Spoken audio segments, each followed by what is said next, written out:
Welcome back to Beyond the Wrench. My name is Jay Goninen, and I am your host. On today's show, we welcome one of my favorite people in the industry, Josh Arnold, master technician who has done a lot in his young career. And today he's here to talk about advice for technicians. And we're going to go through a list that he compiled called The 7 Tips from His 7 Years as a Technician. So I am really looking forward to this show and diving into those tips that you've learned over the years in your journey, Josh. Welcome back to the show. Thanks, Jay. I think we're past even recurring guests now. You're just almost getting to the level of co-host here. You're fourth time on the episode. Yep. Trying to take your job slowly.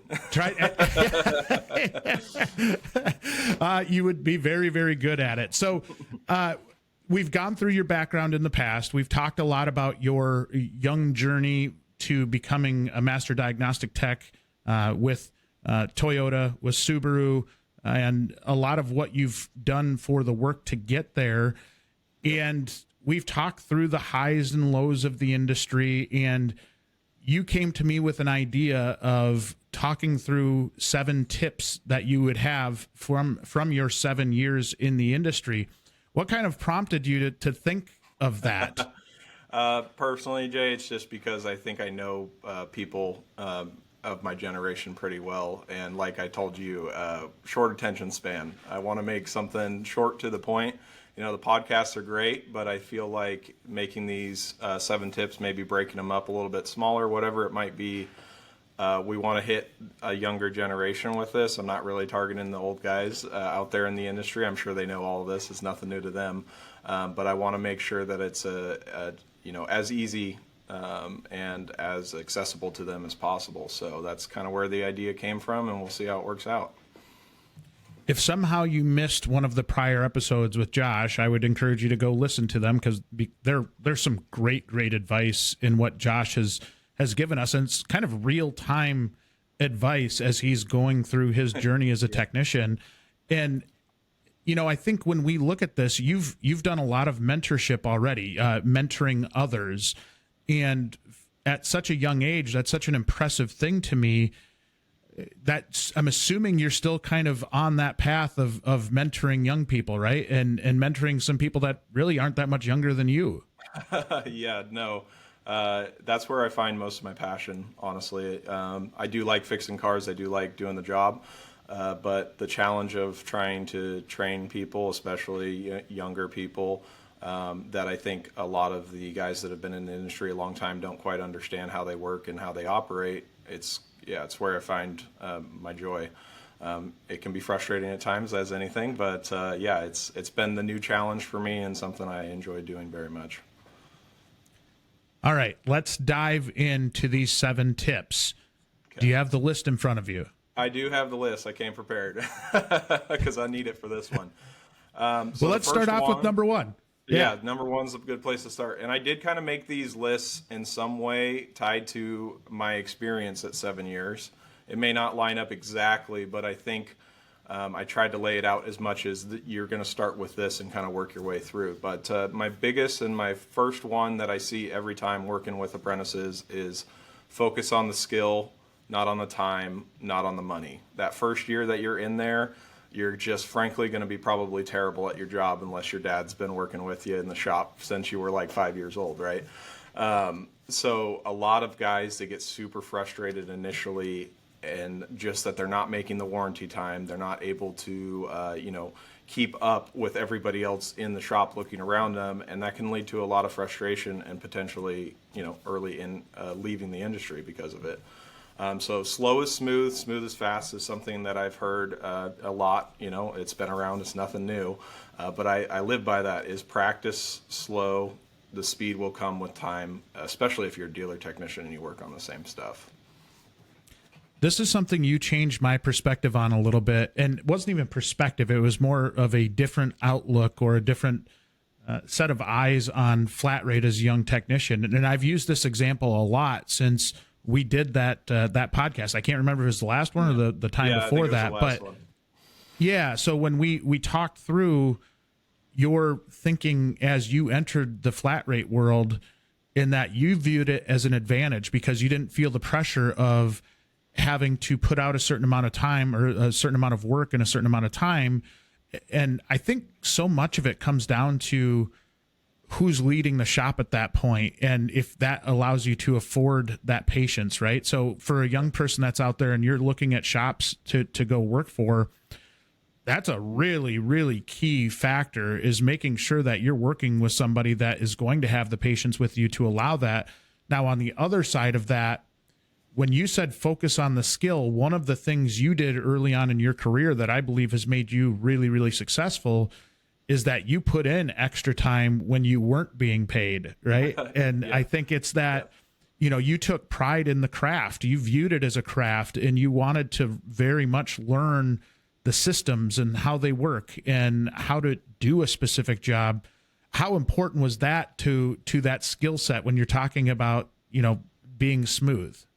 I'll be honest, in the moment of doing it, it doesn't feel like that. It's only now that I've been doing it for so long that I realize how important that initial couple of years of just putting in the time and practicing really pays off. But at the moment, I'll be honest, that's 100%. I did not feel this way. And that's why part of this list is that a lot of these things you probably won't realize cashing in on, reap what you sow type of thing, until you're later in your career. But it's important that you do it at the start. And I think that's a good portion of why we lose people early on.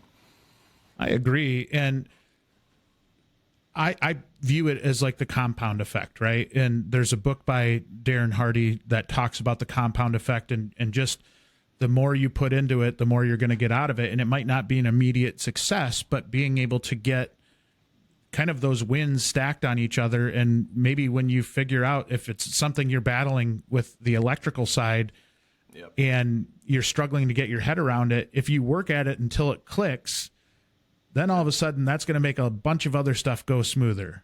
Yep. Not to mention, now I guarantee you can teach somebody who has the same issue exactly what they're struggling with. When you remember what you went through and you can pass it on to the next person, it makes them feel a lot better. Just great advice there for your number one. Everything else has a lot to live up to that number one. What do you have for number two? So this one's important, financial literacy, but I called it save for a rainy day. Being a flat rate technician, you'll make your highs, and everyone loves those highs, right? But we don't talk about the lows too often, or maybe we talk about the lows too much, whichever it might be. You'll have your ups and downs being flat rate. It is not consistent pay, or at least not in my experience. I have my really good months, and I have my okay months, and then I've had a couple low months. As you progress in your career, it's going to level out a little bit more. Like, I'd say that it gets a little more consistent because you're a lot more experienced, and you're a lot more able to predict how things are going to go in your job and everything like that. But it still has its highs and lows. Financial literacy is something that I work with my apprentices on a lot. And this isn't something that's in the dealership. I mean, it could be in some ways, but it is outside the dealership. Save your money, invest in retirement, do all this boring stuff that no one wants to do at a young age, because there are going to be times where you don't have that big paycheck and you're going to need to fall back on something. That's a very important part of the job. And again, when you have people that don't practice this skill, when they have that low month, I mean, that can be crippling, especially nowadays. Maybe some of the most important advice you'll have throughout this list is that financial literacy piece.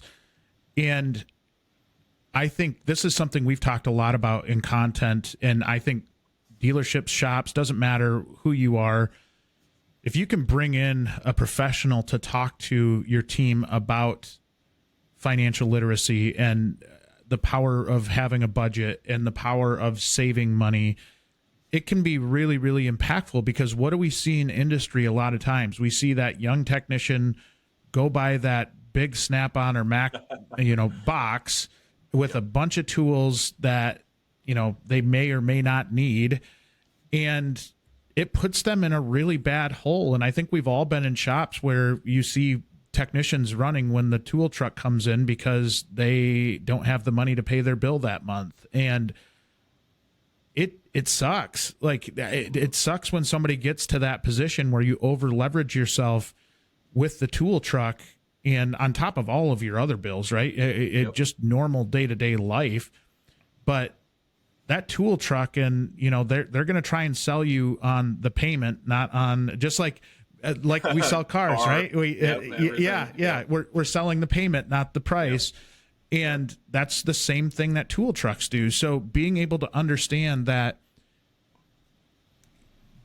what tools you actually need versus, what's kind of nice to have, there's a big difference there. And if you can put that additional money that you were going to spend on something stupid into the bank, you're going to be much further ahead, right?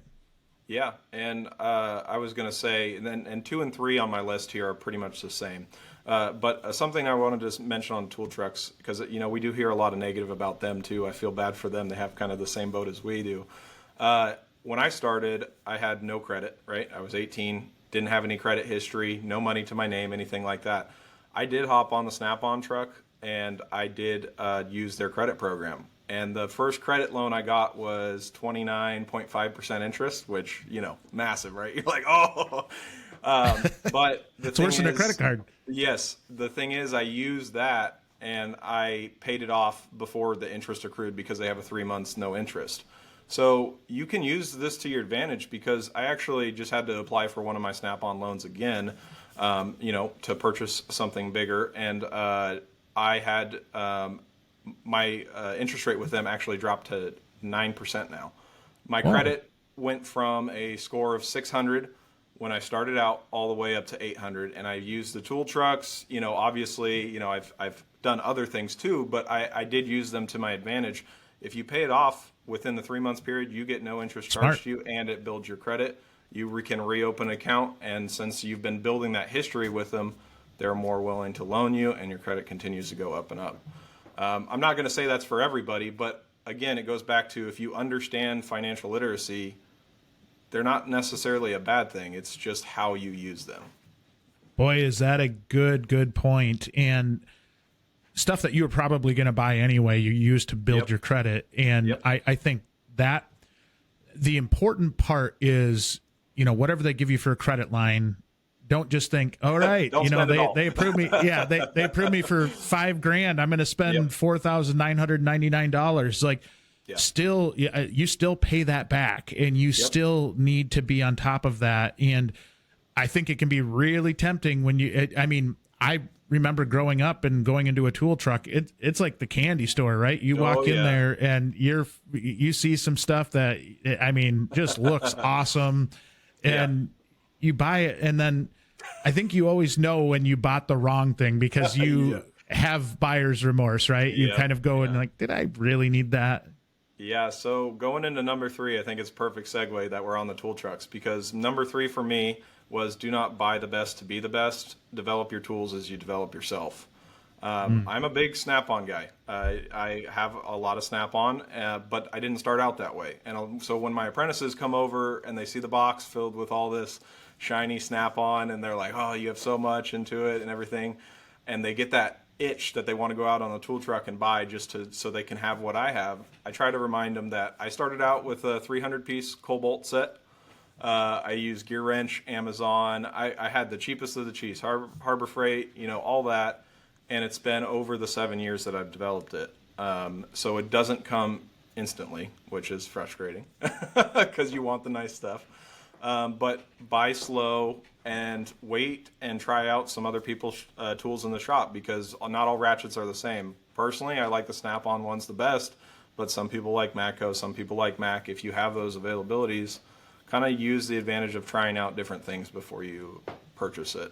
But I will say, as you advance into your career, I've seen some master techs that have only Harbor Freight tools and have bare minimum amounts of tools. And I think that's a detriment, honestly, because they didn't invest into their tools. Because there's a certain point in your career where it's like, okay, you don't have a compression tester, you don't have a cylinder leak down gauge. You're a master tech, you should have those tools at your disposal, because that's part of the job. It's great advice. I think I agree. I mean, and when I say don't go on and buy a bunch of fancy tools, that's what I was talking about, is exactly what you just said there. I would love to have a full set of Snap-on, right? Like they're beautiful tools. They are very functional tools. It's a Wisconsin company, so I got to support Wisconsin, right? Yeah. But it is, and I've used this story a million times, but I was 12 years old and I bought an $85 set of Mac screwdrivers, which when you're 12 years old makes 0 cents, like 0 cents. So when you talk about buyer's remorse, even at 12 years old, I was like, well, that was a stupid purchase. Like, why did I do that? Yeah. But no, it is. I do like the advice too. We hear it often, if you have to ask to borrow it 2 or 3 times, you should probably buy it for yourself. But feel that out. I know so many techs that buy things that they shouldn't. We actually have a TikTok video for WrenchWay that did really, really well. I think that was over 1 million views, but it was asking, what tool don't you use in your toolbox? And some of them, you're like, yep, they're expensive tools just to sit there. There's been a few. I always try to buy a tool, and if I don't have an immediate use for it, I try to find a way to build it in to something that I'm using. So I bought a thermal imager, which is not something that you need on a daily basis by any means. And it was kind of like, oh, it's just kind of there. It's on sale. That's how they get you in the door. But now that I bought it, I've used it to diagnose cat issues, wheel bearings, funny enough, AC, obviously, diagnosis, stuff like that. So when I buy a tool and I feel like maybe it wasn't the best purchase, I do try to build it into what I'm going to do. So now that anytime I do an AC service, I provide a thermal gun image of the vents and everything like that to show the temperatures that are working. It's not necessarily needed, but it's something that kind of upped my game and allowed me to have a cool tool to play with. So, well, we talked about the importance of visual inspections before, right? And having that digital inspection and the photos that can help support what you're saying, that is another tool. And I love how you kind of maybe adjusted your approach because of that tool, and it probably did make you a better tech in terms of being able to sell the work or show somebody that the work you did was good. So I think that's great advice. Thanks for listening to Beyond the Wrench. We'd like to take a minute to talk about this week's sponsor, Thermo King. Look out your window. Within minutes of being on the road, you will likely see a Thermo King refrigeration unit on a commercial vehicle. As the worldwide leader in sustainable transport climate control solutions, Thermo King is the heartbeat of the global cold chain. Our technology helps bring fresh food and other perishable items to communities around the world. Technician talent is what keeps such important assets moving. By joining a local Thermo King dealership, you become part of an elite team of technical talent and get to experience working with premium products.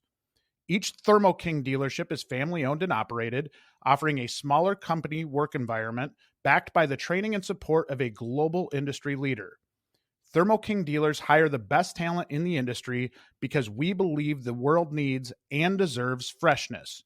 Think you have what it takes? We would love to have you join our team. Visit WrenchWay now to see openings in your area. All right, what else do we have? Number 4 here, this is going to be probably more towards the dealer side. So those independent guys, don't be too sad. But basically, something that I've learned, production, certification, and tenure equals money. And we've kind of talked about this here. These are the 3 things in order of what a dealership and a shop usually is going to look at to pay you. And I think a lot of people get these mixed up. Sometimes the certification's in the top of their list. Sometimes the tenure's at the top of the list. Production is what you bring to the table. Profit sharing business is flat rate.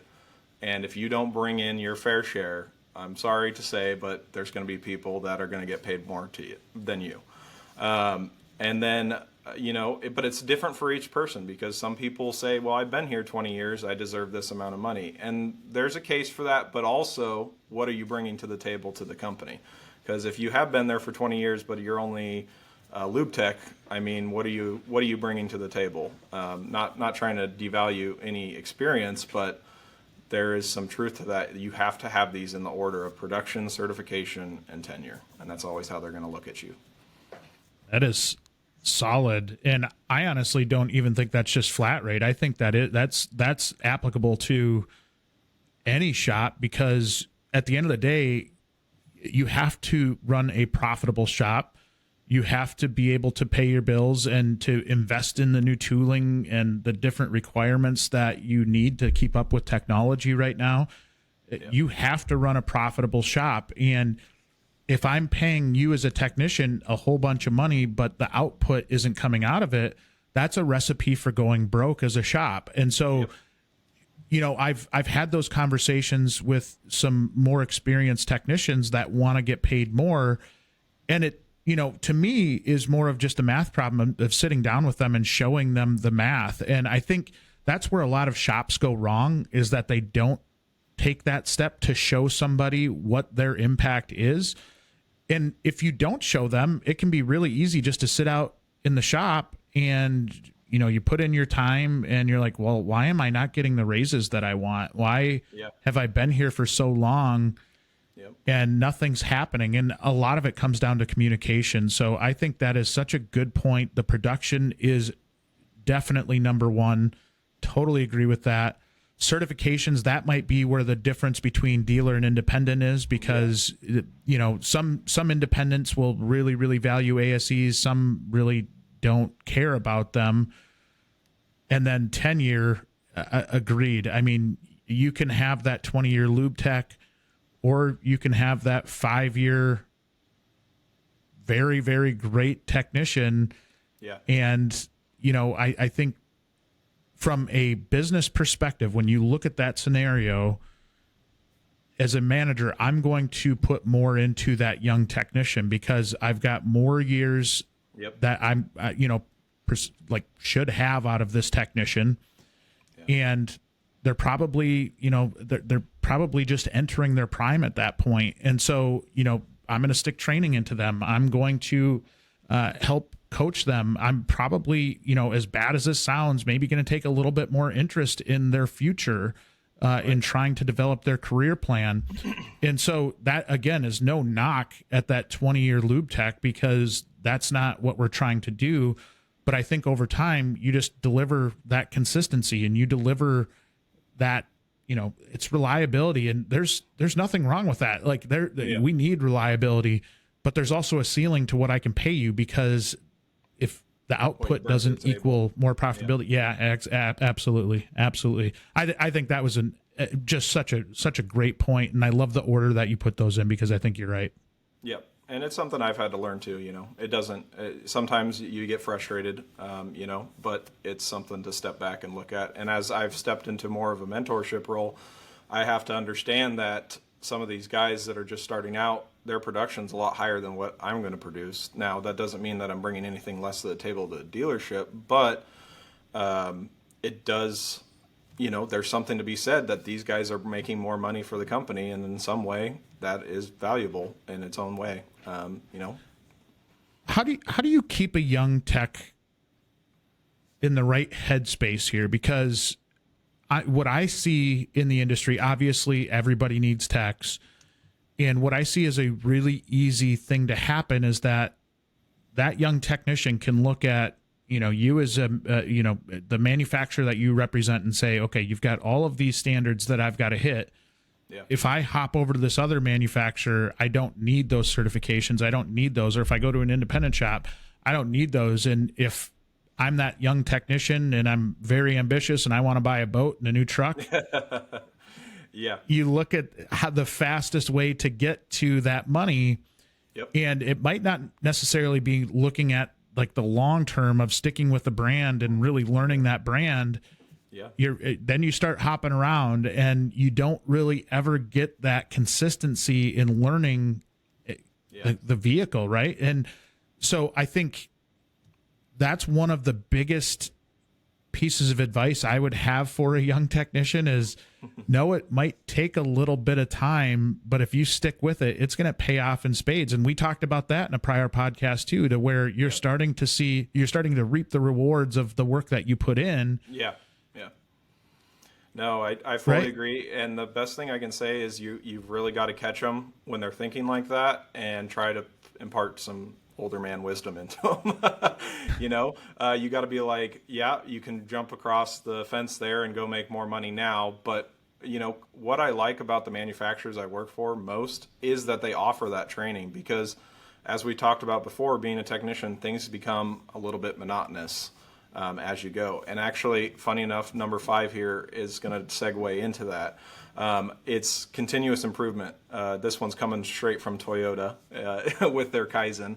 But it's very important that as a technician, as you go through your career, things will get boring, especially at a dealer level, right? We're seeing a lot of things, but oil changes, brake flushes, brake jobs, all that stuff that you're going to do a ton of, they become monotonous. And, some people can push through that. I'm not one of those people. I've always struggled with it. So my advice to anyone that's having that is find a way to constantly improve your quality. Make it fresh, make it new again, buy that thermal imager, whatever it is that's going to excite you to still do those same old jobs or change up your process. Always make it better, don't make it worse. But mix it up a little bit. So recently, this last year, every year I take a step back and kind of look at what I can do to improve. One year it was multi-point inspections. One year it was, test driving every single vehicle that comes in the door, just little things like that. I step back and I say, how can I make this better and kind of mix it up? Well, this year it's every cowling that comes in that has leaves, I take a little vacuum, clean it out. And just little things like that. It doesn't have to be a huge change, but it mixes it up. It allowed me to buy another little tool to play around with, something to keep it fresh. And over time, what's going to happen is your multi-point inspection, whatever, just your daily process is going to be so much more than where you started. And it reminds me of a story, or not a story, but something that I saw at the dealership. And it wasn't even a technician, but we had our printers replaced out. And so the first guy that I got that came in and replaced them, he was a younger guy, 20 years old, and he came in, he took the printer out, put the new printer in, set it up, called it good. Well, a couple weeks later, we had another printer replaced, and this guy was probably near the end of his career. I don't know what he did for the whole career. Maybe he just replaced his printers. The difference was when he replaced our printer, he cleaned the desk, he cleaned all the cords, he cleaned everything that he touched, and it looks so much better. And he probably never gets recognized for that in any way. And that kind of stuck out to me because we can do so much better as technicians, maybe something that a customer doesn't recognize. But just doing little things like that, that's where experience and time put in is the difference between a 1-year technician to a 10-year technician. What a great story. I think that is so incredible. I think we see that throughout our daily lives. If you have somebody come do a remodel job on your house or something like that, you hear the horror stories of somebody getting that done and then they leave a complete mess behind. It looks so unprofessional. I know in my experience, I actually I took my truck into a dealership to get the service. It was a newer truck and came with the maintenance package off the bat. So take the truck in, and I got in my truck and there's oil on the steering wheel. It smells like oil in the truck. Nice. And growing up in this industry, I was just like, how does somebody let that go? How does a tech not see that this is a newer truck? And I get people have off days, right? Sometimes you're just not overly motivated and you got to figure out a way to motivate yourself. But it is so, when you have your pride and joy in there, and that's how people view their vehicles a lot of times. Yeah. Some people just view it as, their means of transportation, but some, take a lot of pride in their vehicle. And if you have greasy fingerprints all over, there's oil on the rug, on the floor, it looks so unprofessional to not only that technician, but to the shop, to our industry. It discredits everything that we're trying to build here as an industry, right? Yeah. And everything you're saying is like what we should be doing. We should be striving to be the best of the best.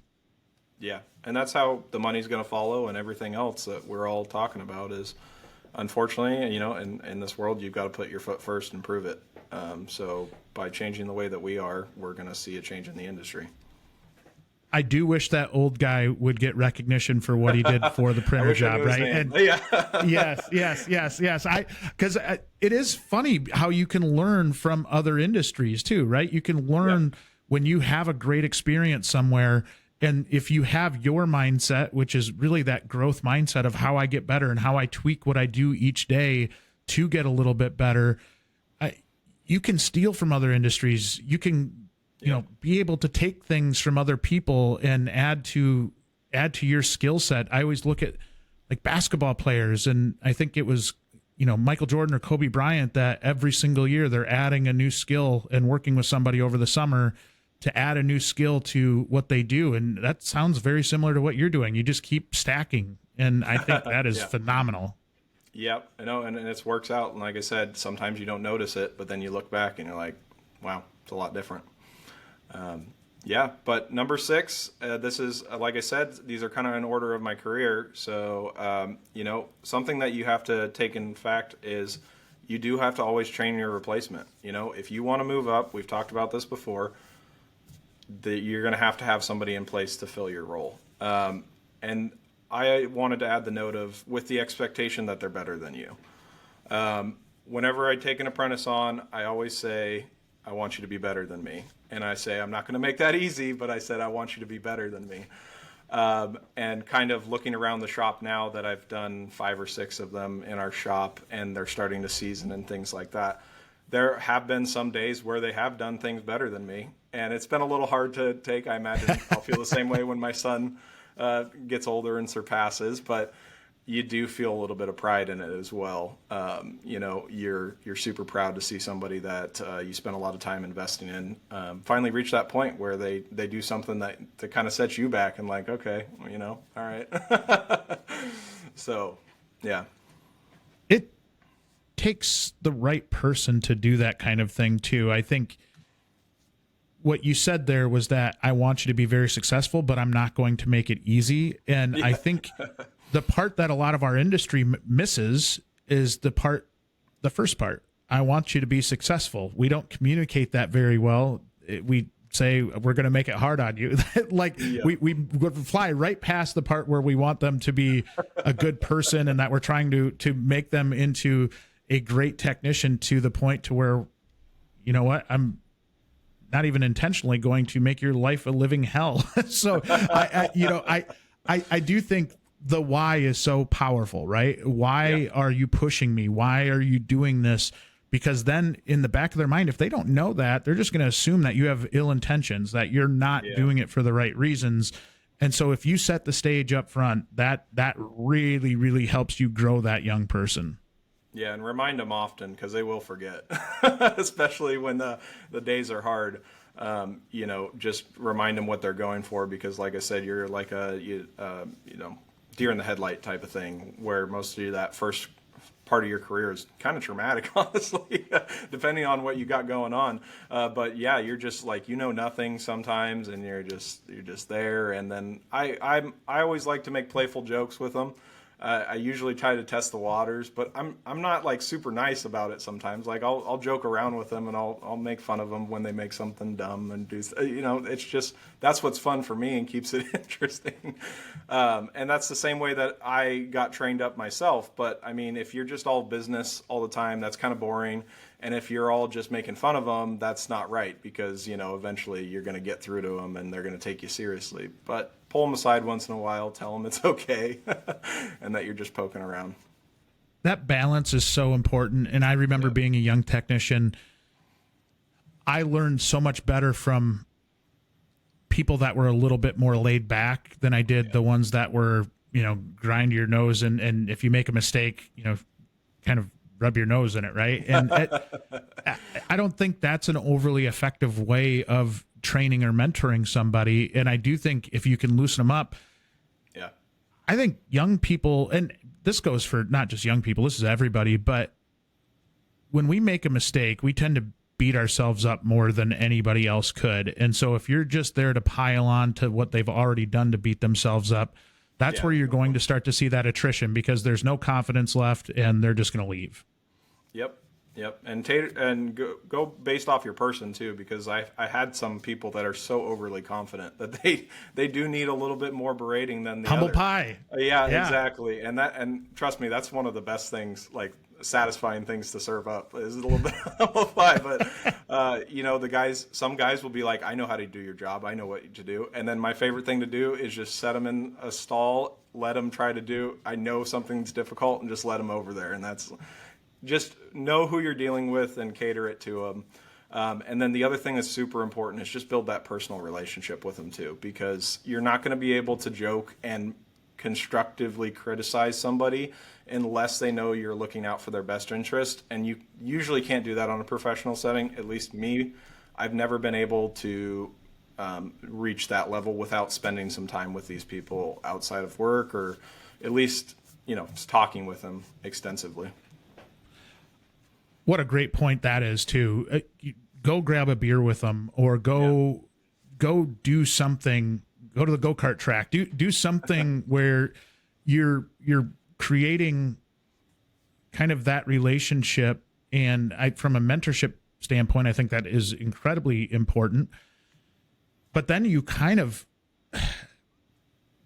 peel the curtains back, right? It's not I think we've all been in the situation where we come into a shop and that very, very experienced, very, very great technician is terrifying, right? To ask a question to do anything to. And if you can get them out of the shop, and maybe it's as simple as firing up the grill, having them over to your place. Barbecue always works. Yep, that's what I've done Barbecue always works. Break some bread, and I think you're further ahead. And I think from a mentorship standpoint, you probably start to like the person a little bit more once you start talking to them and you start to understand their background and maybe some of the challenges that they've gone through in their lives to get to this point. Yep. Some people's backstories are fascinating, even at a young age. Oh yeah, and if you do a mentorship right, you probably should end up friends with this person once that mentorship is done. I mean, officially at least. If you've done it right, they'll come back to you for advice, and you'll go to them. Like that's how it works. You're sharing a piece of yourself with the person for sure. Great advice. Technicians, have you checked out WrenchWay yet? WrenchWay is a free online community for automotive and diesel professionals. Whether you're looking for a job or not, WrenchWay makes it easy to explore new opportunities, stay up to date on what's going on in the automotive and diesel communities in your area, and helps improve and promote the technician profession. Check out all of the job details you care about before you apply or interview with WrenchWay Top Shops. Details like photos of the shop and answers to the questions you actually care about instead of the same old copy and paste job description you see everywhere else. Open to new job opportunities but don't want to apply yet? Create an anonymous reverse job post and let shops reach out to you and see what's going on with the industry in your area through WrenchWay's Shop Talk. Join the WrenchWay online community for free by visiting wrenchway.com or by downloading the WrenchWay mobile app. Link is in the show notes. What are we on to number 7 already? We're on to number 7, last one, and this is the most recent to me. That I've learned in the most recent time is don't ever waste an opportunity, whatever that might be, big, small. If you get asked to go do something, weigh it super heavily, and you probably should be doing it. If it makes you uncomfortable, if it's scary, if you're nervous or anything like that, you should do it. And the best example I have of this is going to the Subaru competition in New Jersey. If you would have told me 5 years ago that I would be going and competing in front of a bunch of high-ups for Subaru and doing that, I would have told you, no way I'm doing it. And even when I initially signed up for it, I was still a little bit nervous, but luckily I had another guy in the shop who's been there just about as long as I have, and he says, you should do it. You're the perfect person for it, and he gave me the confidence to actually sign up for it. But don't waste an opportunity, because if I hadn't gone to that, the things I'd miss out on would be huge, and the life experience would be, huge. And you don't know, and that's the sad part, is you would never know.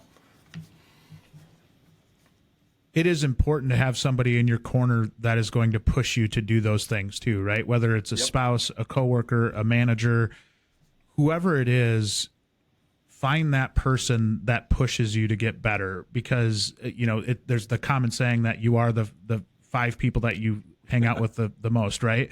Yep. And if you find yourself evaluating that crowd that you hang out with, whether that's in the shop, whether that's in your personal life, and they're not pushing you to get better, they're not pushing you to do something out of your comfort zone, you need, not that you need to find different friends, but you need to find those people that are going to push you, and you have to embrace that push too. You can't just push back on somebody that's trying to push you to get better, because that is incredibly impactful. And I'll use an example right now. Just recently moved back to my hometown. Over the years, probably put on more weight than I needed to, and definitely wasn't caring about diet or exercise. And I had a friend of mine who's very physically fit, like just in really good physical condition, and he wanted me to come play basketball with him. And I'm like, listen, man, if I go out there, I'm going to die. I'm going to die. And I love basketball. I love playing basketball, but going into a setting where you're playing, pretty intense pickup ball, just kind of going back and forth full court at each other. Yeah. Like, in the back of my mind, I was just like, I ain't doing it. Right. I'm not doing it. I'd love to, but I'm not. And so he kept pestering me and saying, you need to come play it. In every Sunday before they play Sunday nights, would text, when you coming out? When are you going to do this? When are you going to do this? And finally, I think I did it just to shut him up, just to go. And I went, and the first night, obviously painful after I was done, because I'm not in good physical shape, but I'm working on getting there. Yeah. But I felt great at the end of it, right? And the same thing goes with public speaking, right? I've now spoken in front of large audiences a bunch, and at first, it's terrifying, but it took a push from somebody to say, just do it. Like, what's the worst that's going to happen? You're going to learn from it regardless. And last week I was at a conference. It was the Auto Dealer Association of Milwaukee, the ADAM, and they had a decent sized crowd. It wasn't anything huge. It was probably 100 people in a room, and hop up and didn't even think anything of it. And I didn't, at the time, didn't even really think about it. And then on the drive home, it's like, man, if that's easy. 5 years ago, I was like, I would have been sweating uncontrollably and not being able to really control my emotions. But because I've done it so much now it just became second nature, right? And it's that kind of stuff that really translates in anything you do in your life. But when you're talking about that as a technician, I think that's just brilliant advice. Yeah. And there's a lot of little opportunities that come along. Maybe you get a chance to go to a high school or talk to some students, or maybe a training or something, or just whatever it might be. If you're nervous about it, there's probably a good reason why, and you should still probably go.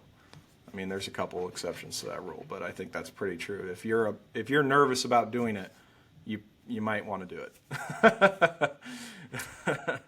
I think there's, at some point down the line, it's interesting to me because there's, as you talk to people in business, there are business coaches, there are people that are, they kind of do everything we just talked about for business owners or business leaders or just leaders in general, that they push you, right? Just like a coach would in sports. They're going to push you to get better. And I almost feel like at some point we're going to get to there with a technician, right? Where we have a coach for technicians to be able to push them and hold them accountable in a way that maybe a manager can't. You're getting somebody to push them to expand their skill sets and push them to get better, because as technicians make more and more money, which we're seeing real time right now, you're going to want to put more into your development plan, because the more you develop, going back to your point number 4 with productivity being the number one thing,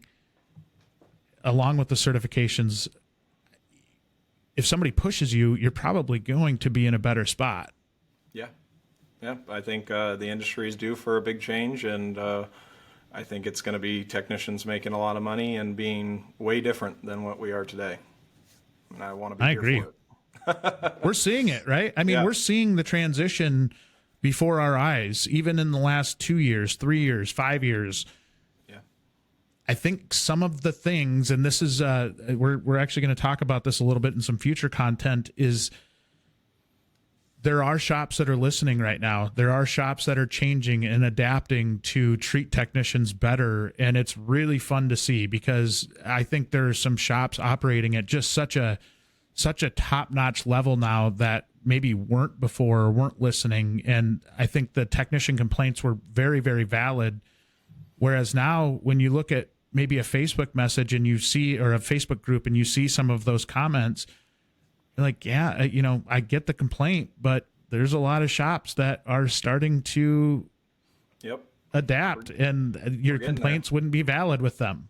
Yeah. Yeah, we're definitely we're improving, and I'm glad to be part of it in any little way that I can. And I look forward to seeing what a technician is in 10 years.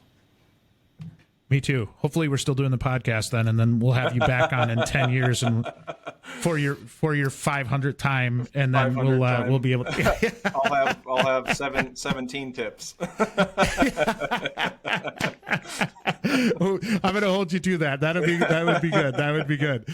Well, thank you so much. This is a little bit of a shorter show, which we kind of planned on going into it. And I think I love the way you laid out the tips. I think all of the tips were fantastic and on point, and what you delivered there was just unbelievable. So I think that's this advice. If you have young technicians out there, I would encourage you to have them listen to this episode, because so much of what you said is true. We see it in all kinds of technicians, especially young technicians. I think it's just great advice all around. So appreciate you being back on the show. Yeah, thanks for having me, Jay. It's always fun. That wraps up this week's episode of Beyond the Wrench. Be sure to tune in next week for another brand new episode. As a reminder, don't forget to rate and follow Beyond the Wrench on Apple, Google, Spotify, or wherever you listen to your podcasts. This helps us get Beyond the Wrench in front of other fantastic shop owners, managers, technicians, and dealers just like you, so we can continue to help improve, promote, and grow this amazing industry. Thanks everyone for listening, and we'll be back next week.